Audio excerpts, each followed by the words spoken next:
If you don't comply, we'll terminate the contract. It's goodbye to you. You keep saying it's handmade, but if we take these products overseas, they'll make the same thing much cheaper. After all, it's just a watch. If you don't comply, we'll start importing cheap Chinese watches instead. With that, the president's wife tore up the contract. After being on good terms for 20 years, to be treated like this so abruptly is shocking. However, the president's wife doesn't know. She doesn't know who will truly be in trouble by terminating this contract. My name is Emily. I inherited the watch workshop from my father who passed away 5 years ago. I am a watchmaker and also manage the workshop. The watches, made entirely by hand, are known for their high quality. I have loved both my father, who made watches since I was a child, and the watches he created. Compared to large manufacturers, we can't produce in large quantities, nor can our watches be considered cheap. However, the unique charm of handmade watches, which become more fitting to the body over time, means that most of our customers use them for a long time. Our meticulous and precise work is well received by customers, which in turn motivates our craftsmen. I am truly happy and proud to have inherited this beloved shop.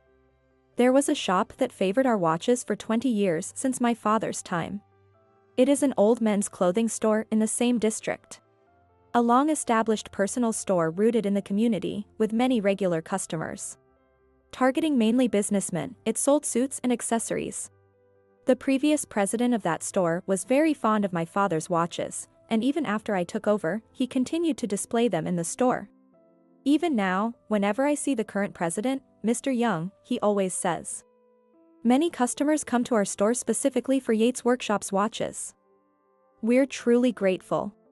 Our watches are sold in a corner of the men's clothing store dedicated to our brand. They have been quite popular for many years, and recently, we have been taking custom orders allowing customers to choose designs and materials from several options. However, one day, I received a sudden phone call at the workshop. The woman on the phone introduced herself as Mr. Young's wife from the men's clothing store. While I frequently met Mr. Young, I had never spoken to or even seen his wife before. Her voice sounded younger than I expected, but it also seemed rather forceful. Are you the president? Yes, I am. This is Emily Yates speaking.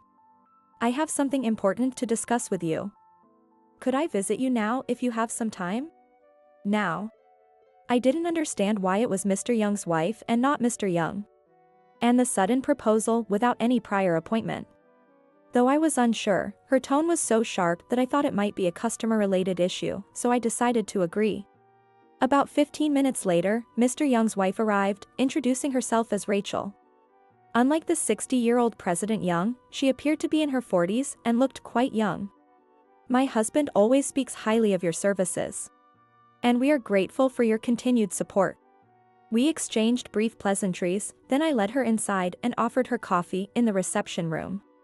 May I get straight to the point? She quickly got to the main topic. Why are your watches so expensive? Excuse me? The invoice Rachel took out was indeed from our workshop a few months ago. Every item was at the regular price, and neither Mr. Young nor the previous president had ever mentioned any issues. But Rachel seemed dissatisfied, pointing at the prices on the invoice I held. Are these amounts really correct? She asked. What do you mean? I'm asking if you're inflating the prices by adding unnecessary processes. Is this what it means to be at a loss for words? I was stunned, staring at Rachel in disbelief. Well, what is it? No, absolutely not. These are all legitimate prices. I see. I stared at Rachel, who nodded as if she had something to say but kept her meaning vague. So, can't you make it cheaper like the other big manufacturers? What? You know, if you make a lot at once with machines, it should be cheaper, right? Can't you do that? Well, I'm afraid we do everything by hand, so we can't mass produce. We can't match the prices of the big manufacturers. Then can't you use cheaper leather or something like that? No. We are particular about the leather we use, and we only source materials from places we've been dealing with since my father's time. Then what about the parts? If they're small, changing them shouldn't affect the quality, right? Well. Rachel kept suggesting ways to lower the price of the watch, but I couldn't understand her intentions. Our workshop prides itself on our craftsmanship, so we can't lower the price any further. No matter how many times I explained this to Rachel, she kept coming up with ideas, leaving me perplexed each time. What about this? We can't do that. Then what about this? We can't do that either. After several minutes of this back and forth. Then what do we have to do to make it cheaper? As I've said, we have no intention of lowering the price. Oh, come on. If you can't make it cheaper by hand, then just use machines like the big manufacturers. What? When Rachel suddenly slammed the table, I lost my temper and raised my voice. With all due respect. As I've been explaining, everything here, from tanning and cutting the leather to finishing, is done by hand by our craftsmen. We take pride in this and cannot compromise. It takes time and costs money because we put our heart into making each piece. Sure. Using machines would allow us to mass produce and lower prices. But we stick to handcrafting because we honor my father's wish to create something that can be used for years and repaired if broken. We want to make items that people choose because they feel warm and personal. We believe our watches are worth their price. We are not cheap. But I believe our watches are worth every penny. Most of the craftsmen working in our workshop have been with us since my father's time. They helped my father's vision and continue to work towards it even after his passing. So, lowering the price of our watches is out of the question. However, Rachel began to tremble instead of understanding. But this price is way too high. So, as I said, we can't lower it. At least cut it in half. Half? That's too much to ask. The outrageous suggestion gave me a headache. If you drop this unnecessary insistence on handcrafting, you can do it. That's impossible. No matter what anyone says, we will continue to make things by hand. Even if we could lower the price? It would only be a small gesture on our part. As soon as I firmly said it was impossible, Rachel thrust a document at me. Then let's cancel the contract. What? If you can't lower the price, we will terminate our contract with you. The document Rachel showed me was a contract made 20 years ago between the previous president and my father. But, we've had this relationship since my predecessor. It's too unreasonable to terminate the contract just because we won't lower the price. Please let me talk directly with Mr. Young. Let's discuss it. My husband is currently hospitalized and can't come here. Mr. Young is hospitalized. Is he okay?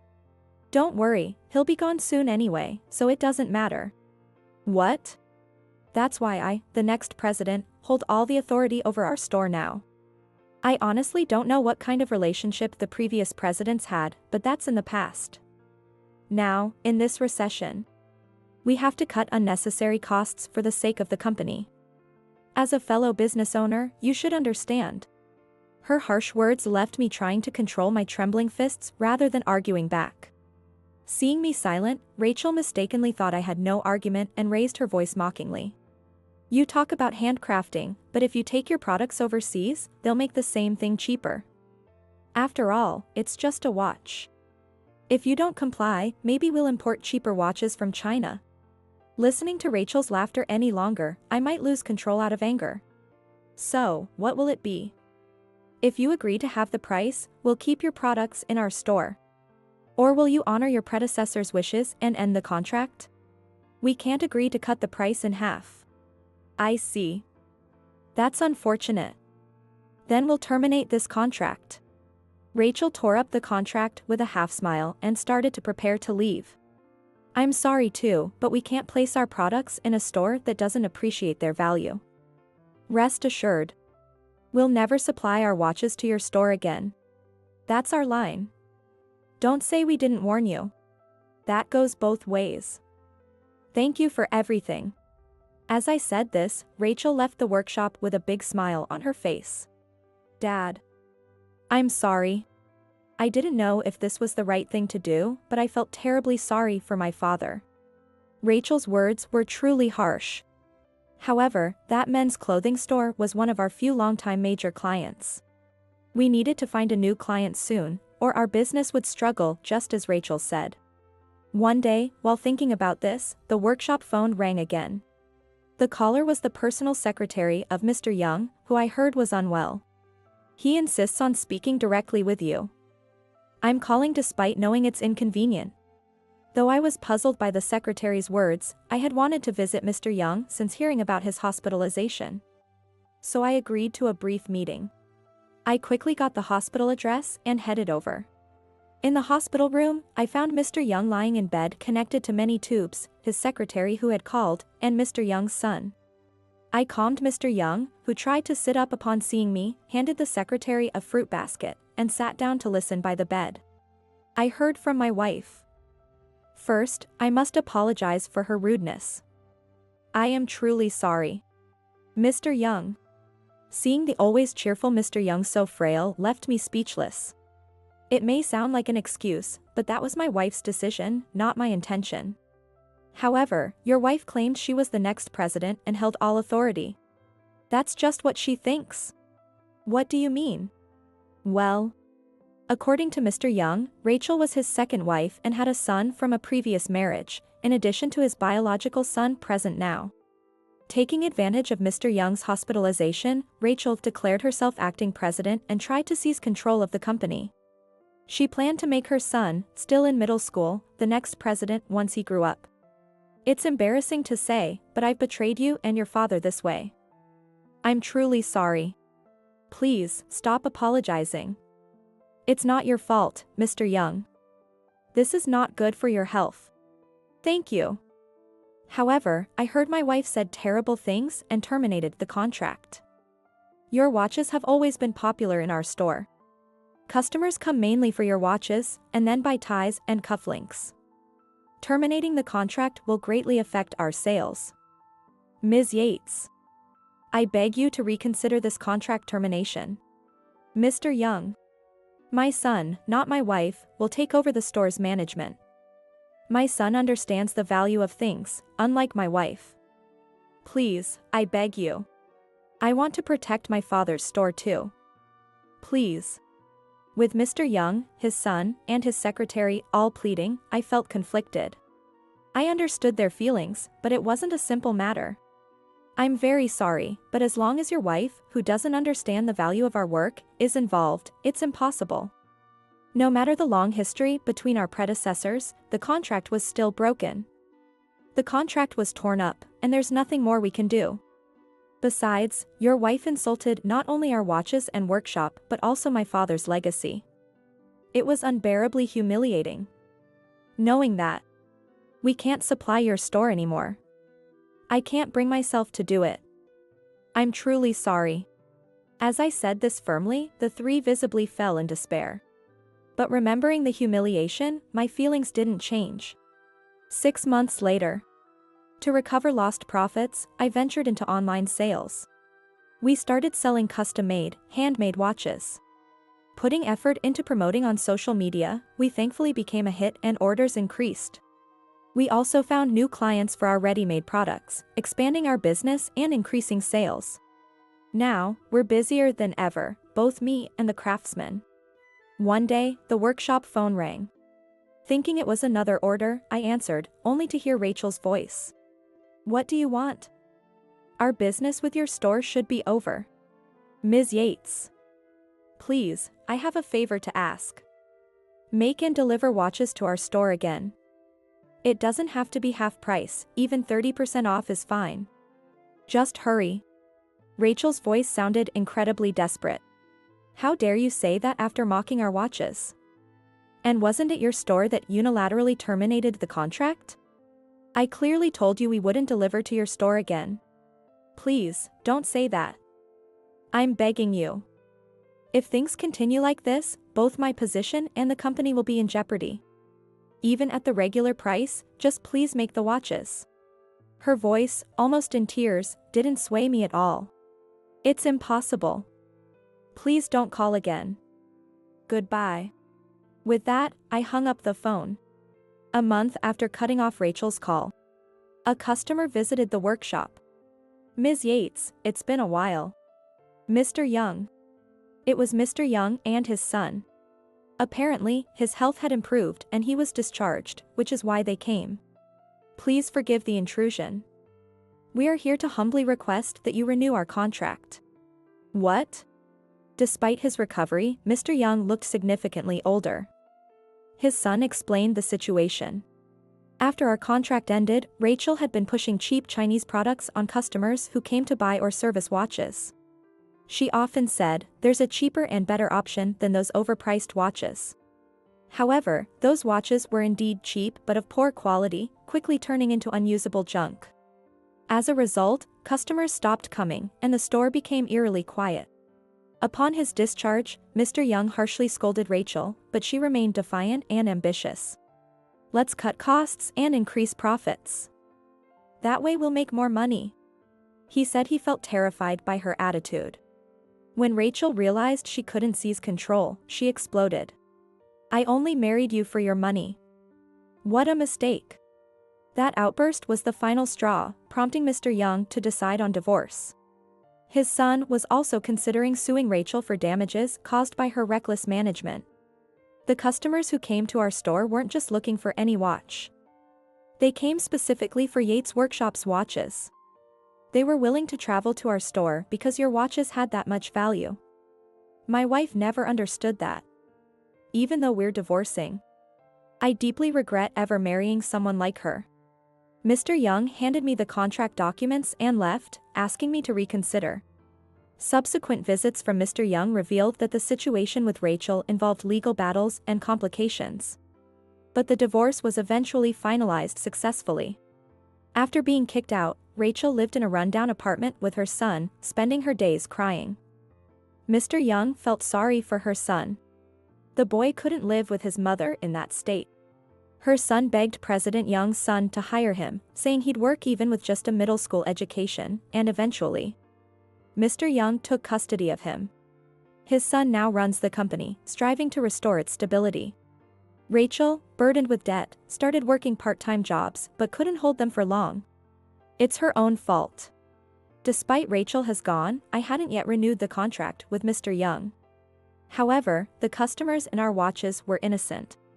I decided to reach out to our previous customers, offering proper maintenance services. After all, they once chose our watches. Gradually, maintenance requests increased, and more customers visited our workshop directly.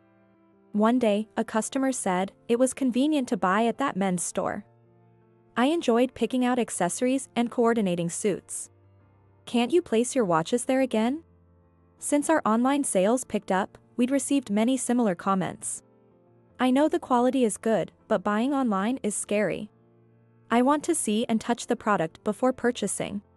These are everyday items, I need to check if they fit well. Where can I see the product in person before buying?"